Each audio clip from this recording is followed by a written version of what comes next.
तमिलनाडु की motivational speaker Sabarimala ने इस्लाम कबूल किया।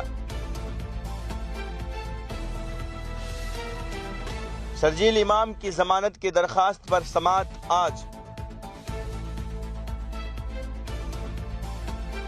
पीएम मोदी आज सेमीकॉन इंडिया का इफ्तिताह करेंगे।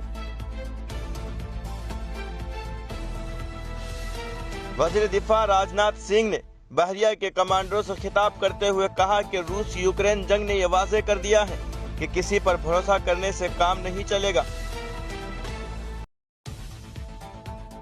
जयशंकर बांग्लादेश के दौरे पर, शेख हसीना की भारत को चिटांगा बंदरगाह की पेशकश। आयशा खुदकुशी केस में शौहर को 10 साल की कैद। शादी की तजवीज मुस्तरद करने पर एक शख्स ने लड़की पर तेजाब फेंक दिया, बेंगलोर।